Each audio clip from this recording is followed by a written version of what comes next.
While installing new flooring in our kitchen, my wife didn't notice me under the sink cabinet. When her sister visited, "Have you told him you're moving out next month?" My wife replied, "No way.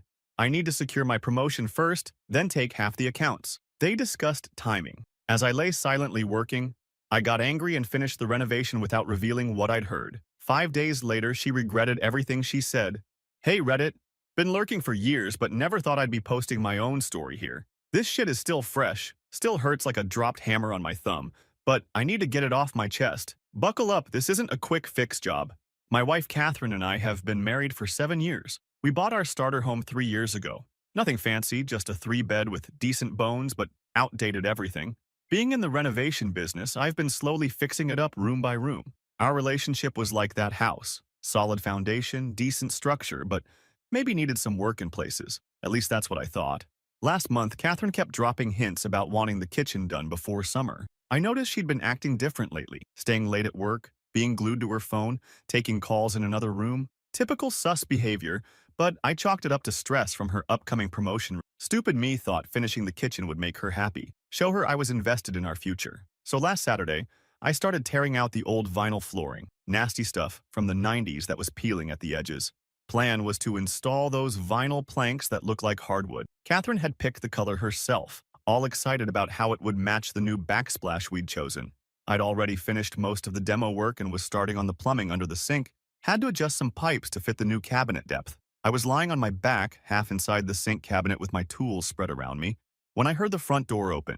Catherine wasn't supposed to be home until after lunch. She'd gone for brunch with her sister Helen. They came in laughing about something, clearly not expecting me to be in earshot. I was about to call out when I heard Helen ask, "Have you told him you're moving out next month?" My whole body went cold, like someone had dumped a bucket of ice water down my spine. I froze, wrench in hand, barely breathing. Catherine's laugh made me sick to my stomach. "No way. I need to secure my promotion first, then take half the accounts." Her voice had this tone I'd never heard before. Calculating. Cold.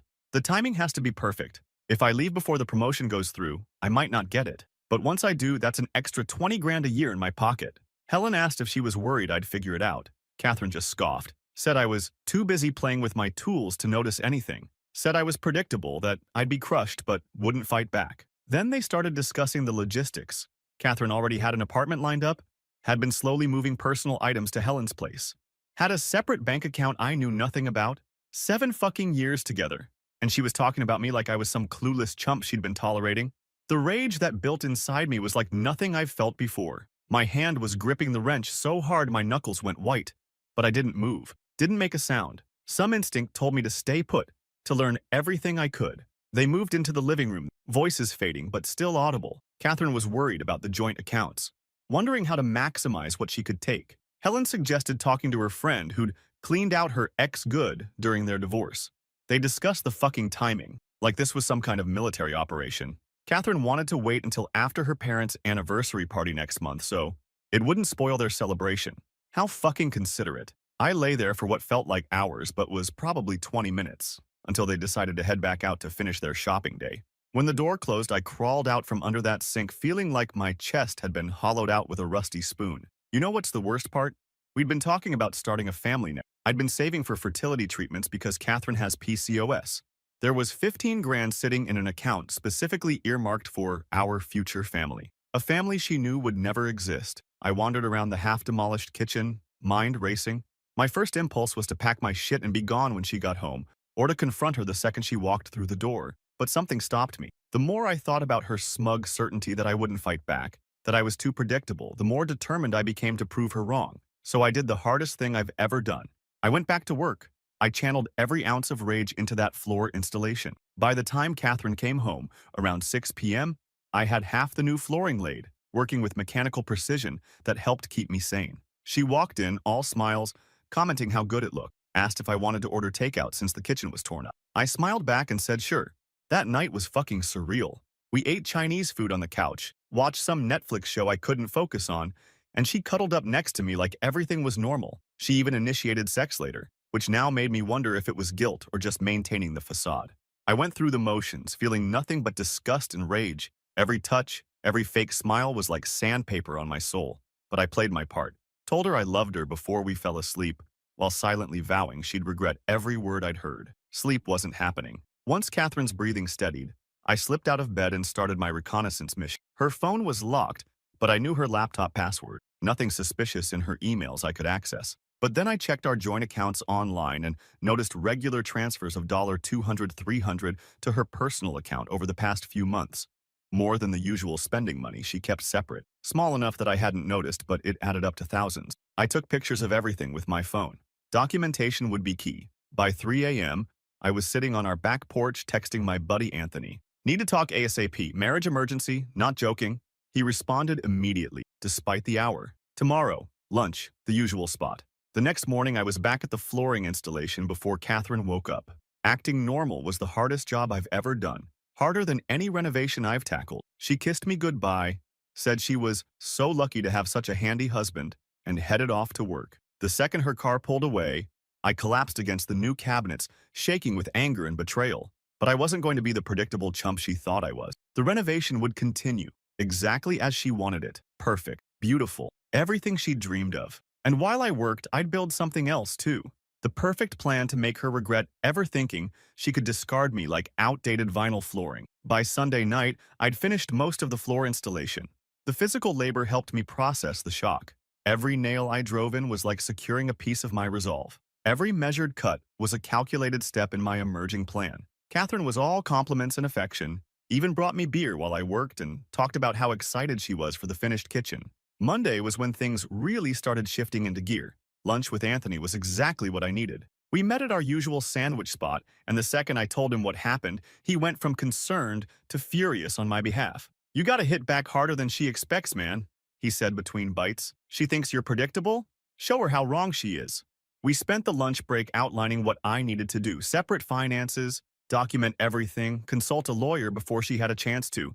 Anthony's brother went through a nasty divorce last year, so he had the playbook ready. "Don't show your cards too early," was his main advice.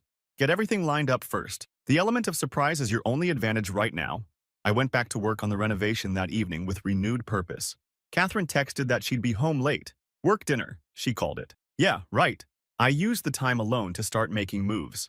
First call was to my bank, where I opened a new individual account. Second was to a divorce attorney Anthony recommended, scheduling a consultation for Wednesday during my lunch break. While installing the last section of flooring, I found Catherine's old journal behind the refrigerator. Must have fallen back there during the initial cabinet removal. I'm not proud, but I read it. Entries from the past 2 months confirmed everything. She'd been planning this for a while, talked about feeling stuck and ready for her next chapter, mentioned some guy from work named Ryan multiple times.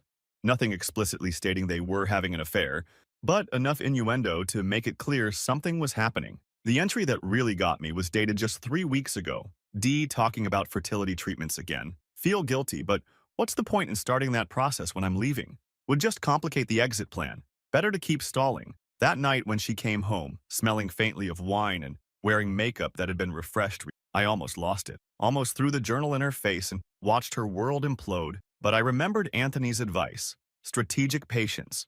Let her think her plan was working while I dismantled it piece by piece. "Kitchen's looking amazing, babe," she said, kissing my cheek. "You're so talented. This is going to add so much value to the house."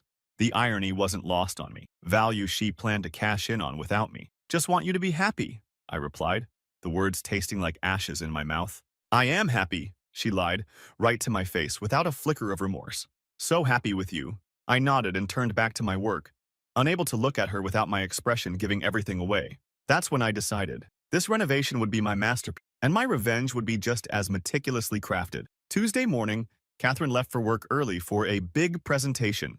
I called in sick to my own job and spent the day doing reconnaissance and preparation. Photographed all our important documents, made copies of tax returns, took inventory of everything valuable in the house, with dates of purchase and approximate values, checked all our account balances, and took screenshots. By Tuesday night, I had a complete picture of our financial situation and was developing my strategy. The kitchen was nearly done. Just needed to install the new sink and finish the backsplash. Catherine was over the top with compliments when she got home, talking about hosting a dinner party to show off my hard work. The audacity was breathtaking. She was planning a dinner party for friends she'd continue seeing after discarding me. In the kitchen I built for her. Looking at her across that half-finished room, it hit me how completely I'd misread our entire relationship. The foundation wasn't solid. It was rotten through and through. "Something wrong?" she asked. noticing my expression. Just tired, I lied.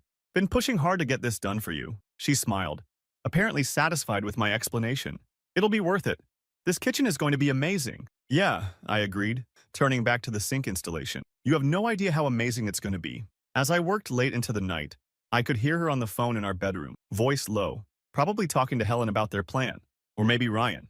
At that point, the details didn't matter anymore. What mattered was what I would do next. By Wednesday morning, I had the skeleton of my plan in place. 5 days. That's how long I estimated I needed to get everything lined up. 5 days of pretending, of renovation work, of careful preparation. 5 days until Catherine would regret every word she'd said under that sink, and she wouldn't even see it coming. Update 1. Update. Holy shit, I wasn't expecting my post to blow up like this. Thanks for all the support and advice, Reddit. Here's what happened in the 5 days after I discovered my wife's plans to leave me. Day 1. Wednesday. The morning after my lunch with Anthony, I woke up with this weird clarity. Catherine was already gone.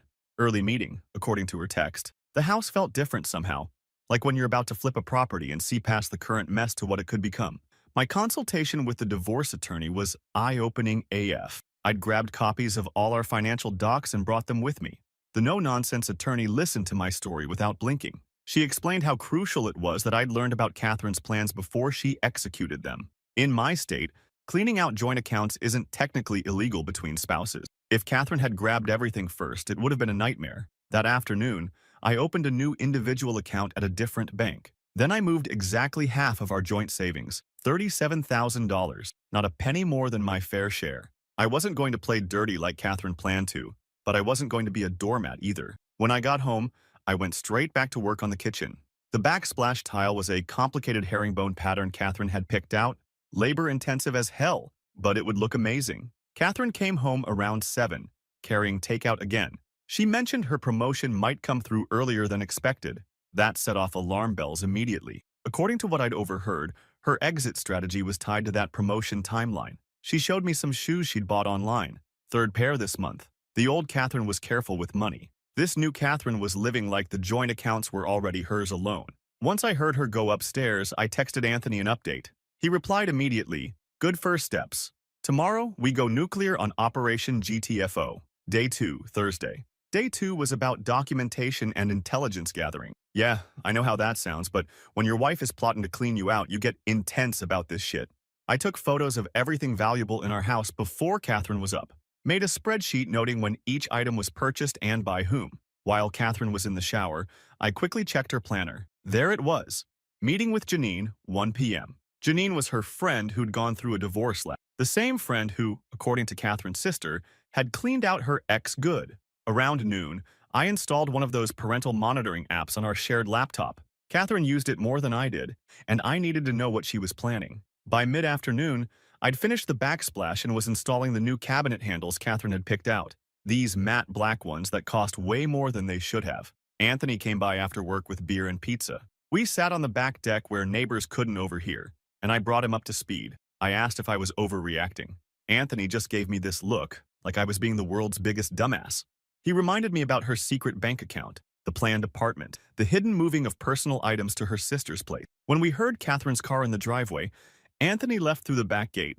Catherine walked in almost giddy. She came up behind me, wrapped her arms around my waist and said the promotion was basically a done deal. She should have the official offer by Monday or Tuesday next week. That night, as we lay in bed, Catherine snuggled up against me like everything was normal, asked if the kitchen would be done by Saturday for a potential get-together. I said it would be done tomorrow, actually, ahead of schedule. After she fell asleep, I checked the monitoring app. There were new emails between Catherine and Helen discussing the apartment lease.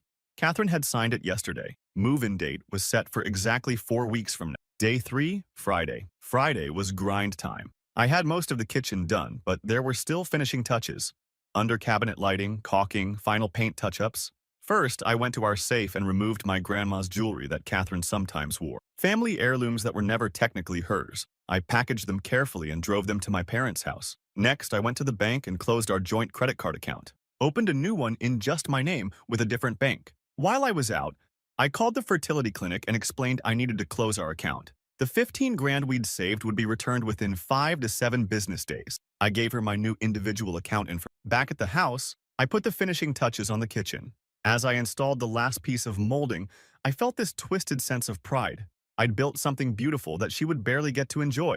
But I wasn't quite finished. There was one last special feature I wanted to add. I carefully removed the new cabinet under the sink, the very one I'd been working under when I overheard their conversation. Inside the wall, I left a sealed Ziploc containing a printed transcript of exactly what I'd heard her say that day, along with copies of her apartment lease, bank transfers, and journal entry. Petty? Absolutely. Satisfying? You have no fucking idea.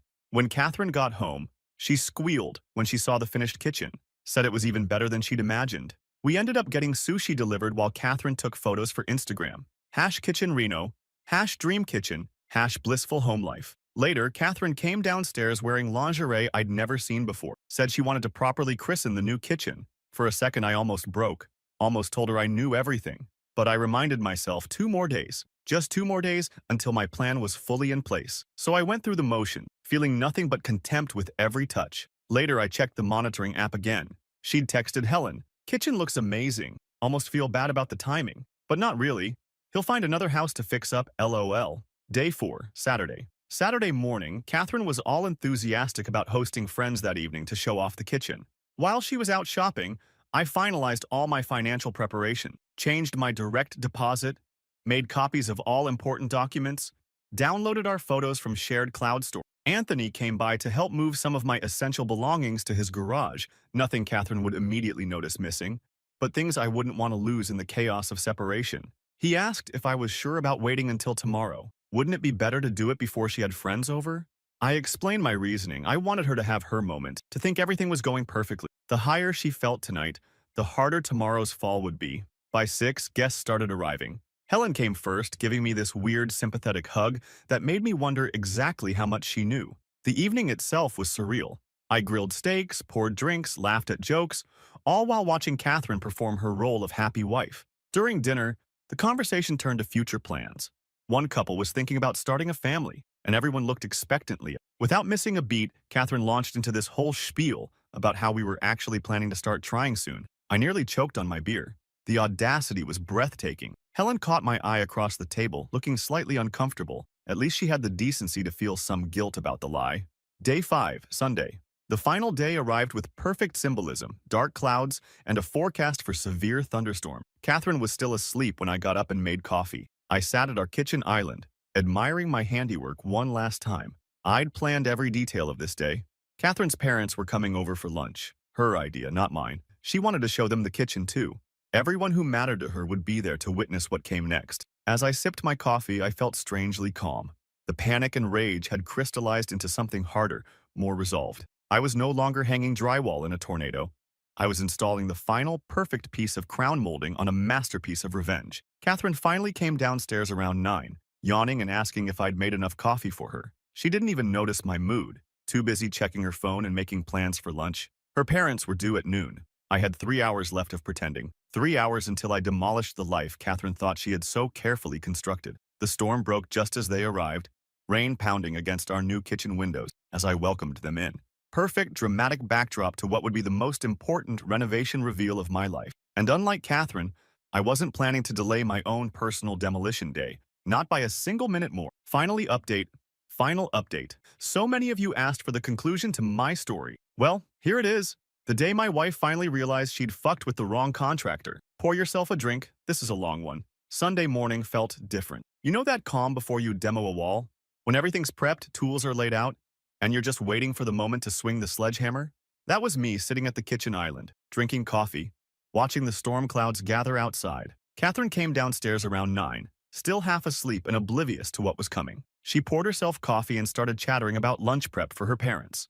I nodded in all the right places while scrolling through my phone, double-checking that everything was in place. I'd barely slept the night before, running through the plan in my head, not because I was nervous, but because I wanted to remember every detail of what was about to happen. 7 years of marriage was about to come crashing down, and I wanted to be fully present for it. Catherine's mom texted that they were running 15 minutes late. Catherine seemed annoyed. She always hated when her precise schedules got disrupted. She started chopping vegetables for a salad, commenting on how the new countertops made prep work so much easier. The irony wasn't lost on me. She was admiring the craftsmanship of a kitchen she planned to enjoy without me. While she worked, I set my phone up on the windowsill, angled toward the kitchen island, pressed record. Not for legal purposes.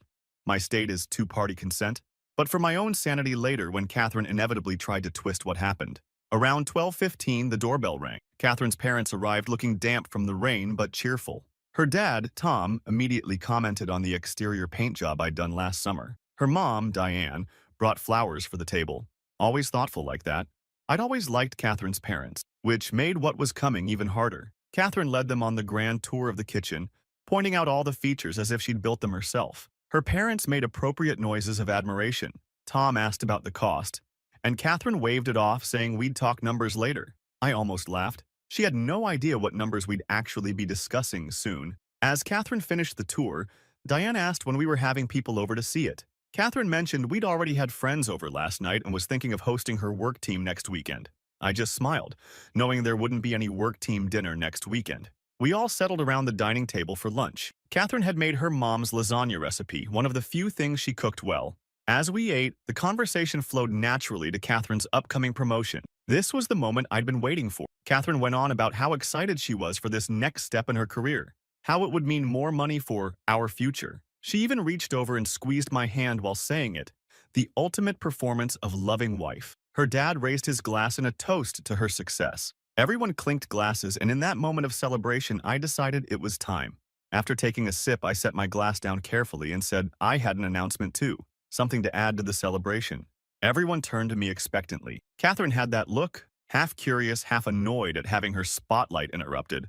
I smiled and said I'd discovered something interesting under the sink last weekend while doing the renovation. Catherine's expression didn't change, but I saw confusion flicker in her eyes. I pulled out my phone and tapped the screen a few times, then set it in the middle of the table. The recording I'd made began to play. Catherine and Helen's voices crystal clear. Have you told him you're moving out next month? No way. I need to secure my promotion first, then take half the accounts. I'd trimmed the audio to just the most damning 30 seconds. As it played, I watched the blood drain from Catherine's face. Her parents went completely still, forks frozen halfway to their mouths. When it finished, there was this moment of absolute silence, broken only by the sound of rain against the windows. Catherine's mom spoke first, her voice barely above a whisper, asking Catherine if that was really her on the recording. Catherine's face cycled through shock, embarrassment, and finally settled on anger. She turned to me, calling me every name in the book. How dare I record her private conversations? This was illegal. I was manipulating the situation, taking things out of context. I just sat there, letting her dig herself deeper with every denial. When she finally ran out of steam, I calmly told her I hadn't recorded their original conversation. I'd been under the sink working when they came in. I'd heard every word as it happened. Her dad pushed his plate away and asked Catherine if it was true. Was she really planning to leave? Had she already rented an apartment? Was she planning to clean out the accounts? Catherine started crying then. Not genuine tears, but the manipulative kind she'd used before when caught in lies. She claimed I was a terrible husband, that I'd been neglecting her for years, that I was emotionally unavailable. All these accusations that came out of nowhere. Her mom reached across the table and took her hand, asking why Catherine hadn't said anything to them about problems in our marriage. Catherine stammered something about not wanting to worry them, and I saw her trying to salvage the situation, to flip the script and make herself the victim. That's when I laid out everything else I'd discovered. The secret bank account, the apartment lease she'd signed, the jewelry and personal items she'd already moved to Helen's place, the texts and emails planning how to maximize what she could take from our joint finances. With each new revelation, Catherine's parents looked more horrified. Her dad kept shaking his head in disbelief. Her mom had tears streaming down her face. Catherine tried one last desperate angle, claiming there must be someone else. That's why I was doing this. I just laughed and pulled out my phone again, scrolling to show her the screenshots I'd taken of her texts with someone named Ryan from her work. Nothing explicitly stating they were having an affair, but enough flirty messages to make it clear something inappropriate was happening. Her dad stood up then. He's this old school guy with a strong moral compass, told Catherine he and her mother needed to leave, that they needed time to process all this. The disappointment in his eyes was devastating, not for me, but clearly for Catherine, who'd always been Daddy's perfect little girl. As they gathered their things, her mom hugged me and whispered she was so sorry. Her dad shook my hand firmly and said he'd call me later. Neither of them could look at Catherine. When the door closed behind them, Catherine's fake tears dried up instantly. She went into full attack mode, screaming about how I'd ruined everything, how I'd destroyed her relationship with her parents, how I'd never understand why she needed to leave. I just stood there, oddly calm as she melted down. When she finally paused to breathe, I told her I had one more announcement. While she'd been planning her exit strategy, I'd been implementing mine. I explained that I'd already moved half of our savings to an account in my name only, that I'd closed our joint credit cards, that I'd contacted the fertility clinic and redirected the 15 grand we'd saved for treatments to my personal account, that I'd documented every valuable item in the house with proof of purchase and ownership. Her face went from angry to panicked as she realized what this meant. Her entire plan to blindside me and clean me out financially was completely derailed. She grabbed her phone, probably to check our accounts. Her hands were shaking so badly she dropped it twice before managing to log in. I watched as the reality hit her. Half our money was already gone, legally gone, moved to accounts she couldn't touch. That's when she switched tactic. Suddenly, she was sobbing, claiming it had all been a mistake, that she'd been confused and scared about our future, that Helen had been putting ideas in her head, that she'd never actually planned to go through with it. I asked about the apartment lease, the secret bank account, the items already moved to Helen's place. She had no answers. Then, in what I can only describe as peak desperation, she tried one last approach. She stepped closer, putting her hand on my chest, saying, "We could work through this," that she was sorry and wanted to try again, that the promotion would mean more money for both of us. I stepped back and told her I'd already consulted with a divorce attorney. The paperwork was ready to file tomorrow morning. I'd even been generous. I wasn't asking for alimony despite the fact that I'd supported her through grad school in the early years of our marriage. All I wanted was a clean break and what was fairly mine. The look on her face was something I'll never forget, the moment she realized she'd completely misread me. That her prediction of me being predictable and that I wouldn't fight back was dead wrong. That while she'd been planning to discard me, I'd been 10 steps ahead of her the whole time. She asked where I would go. I told her I'd already arranged to stay with Anthony for a while until I found a new place, that I'd be moving my things out today. Catherine followed me upstairs, still trying different angles to salvage the situation. She was worried about what people would think, about how this would affect her promotion if word got out, about losing the house she loved. As I packed a suitcase with clothes, I explained that I had no intention of bad-mouthing her to friends or her workplace. That wasn't my style, but I also wouldn't lie if people asked what happened. When I finished packing the essentials, I headed back downstairs with Catherine still trailing behind me, alternating between threats and pleas. I stopped in the kitchen for one final moment. I gestured around at the beautiful space I'd created and told her I'd left her one last surprise, something she wouldn't discover unless the kitchen was renovated again someday. I wouldn't tell her what it was, but that it would serve as a time capsule of our marriage's end. The not knowing would drive her crazy, exactly as intended. Every time she used that kitchen, she'd wonder what message I'd left hidden in the walls, what evidence or words were sealed away behind the perfect backsplash tiles or under the sink cabinet. Before leaving, I handed her a folder containing copies of everything I'd discovered, the apartment lease, bank statements, text messages, journal entries. Told her I had the original stored safely elsewhere, not as a threat, but so she'd understand that denying what she'd done was pointless. As I loaded my suitcase into my truck, the rain had stopped and weak sunlight was breaking through the clouds. Catherine stood in the door, arms crossed, mascara streaked down her face. For a brief moment, I felt a pang of sadness for what could have been. 7 years is a long time to spend with someone, even if the foundation turned out to be rotten. I got in my truck and drove to Anthony's place. He was waiting on his porch with a beer for each of us. No questions, no, "I told you so," just solid support when I needed it most. That night, Catherine blew up my phone with texts. First angry, then apologetic, then desperate. I read them all, but I didn't respond. Her sister Helen called twice. I let it go to voicemail. Catherine's mom texted once just to say she was thinking of me and hoped I was okay.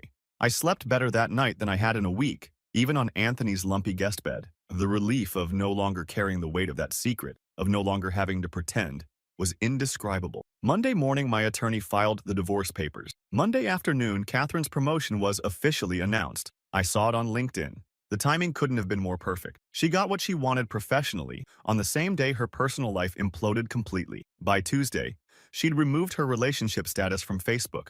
It's been 3 weeks now. I found a small apartment closer to where I work. I've thrown myself into projects, keeping busy to avoid dwelling on things. Some days are harder than others. You don't unravel 7 years overnight. Catherine tried reaching out a few more times, even showed up at Anthony's place once looking for me. I've maintained no contact except through the attorney. It's cleaner that way. Friends have mostly taken sides as expected. Some mutual friends were shocked, others admitted they'd seen signs of trouble. A few have tried to play peacemaker, suggesting we try counseling. They mean well, but don't understand that some foundations are too compromised to rebuild on. Yesterday, I drove past our house and saw a for sale sign in the front yard. Seems Catherine doesn't want to live with the kitchen I built her after all. Maybe she can't stand knowing there's something hidden in the walls. Maybe the space holds too many memories. Or maybe she just needs the money now that her exit strategy fell apart. Whatever the reason, Seeing that sign felt like the final piece of demolition. The structure that was our marriage has been completely dismantled down to the bare earth. And you know what? I'm ready to start a new project, on solid ground this time.